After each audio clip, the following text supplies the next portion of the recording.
Oi, pessoal. Hoje a gente está aqui no nosso novo episódio do Encruzilhada do Conhecimento, no canal Brenda Santonioni, falando um pouco sobre o orixá Ossan. Há muita controvérsia sobre esse orixá e ele, às vezes, é pouco conhecido, né? As pessoas falam dele, mas não muito, né? Ossan é o orixá que detém o poder das plantas. É o orixá das plantas medicinais e das plantas ritualísticas dentro do candomblé.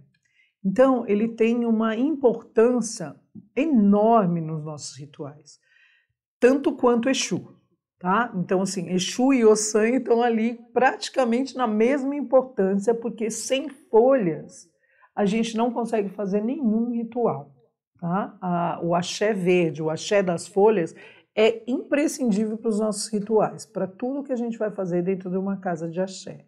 Tanto com curas, tanto com chás, com banhos, em toda a ritualística dos ebós, do bori, entram as folhas, né?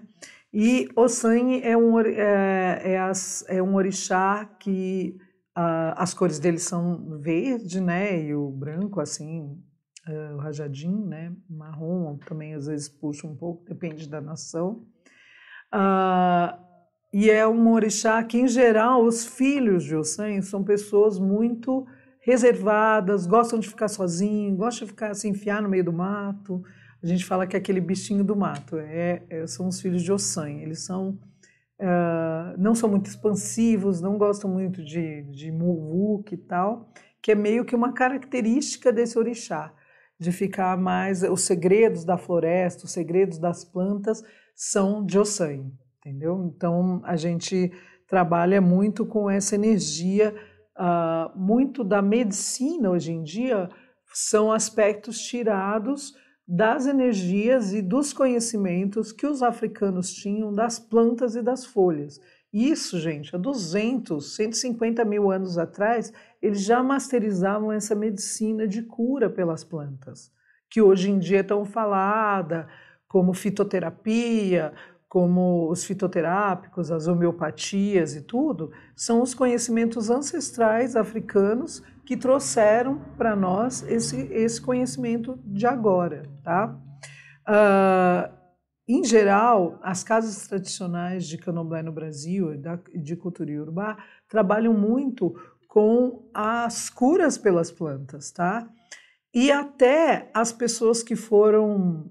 a gente fala muito das benzedeiras, das rezadeiras, das raizeiras, que foram pessoas que tinham que têm essa ancestralidade, né, muito grande, e que foram tiradas desse lugar de conhecimento e elas tiveram que achar um jeito de usar esse conhecimento dentro do mundo cristão. Então, quando você fala uma rezadeira, uma benzedeira, isso é uma coisa ancestral dessas pessoas que não puderam exercer a cultura delas da maneira que elas deveriam, então elas fizeram. Mas pode ver, quando você vai numa rezadeira, uma benzedeira, ela vai bater folhas em vocês. Ela vai fazer uma reza, às vezes até cristã, porque ela teve que adaptar, mas ela vai trabalhar com a energia das plantas, ela vai pegar plantas no quintal dela, que são plantadas, inclusive, em diferentes espaços. Algumas plantas são antagônicas a outras plantas, e isso é de Ossan. Existe um Itã, né? O Itã são as histórias que se conta das energias da natureza, falando dos orixás.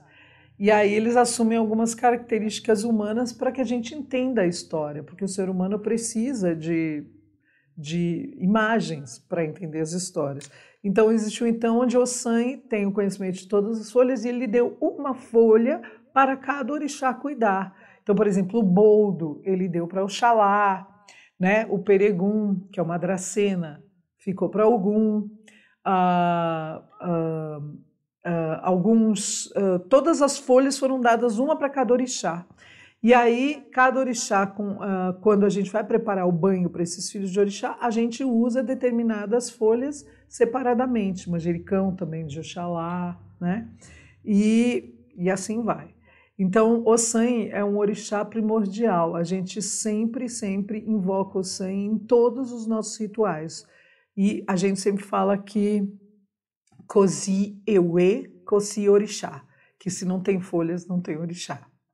Então, uma semana abençoada para vocês, com muito axé e com muita energia das folhas de Ossan. Axé.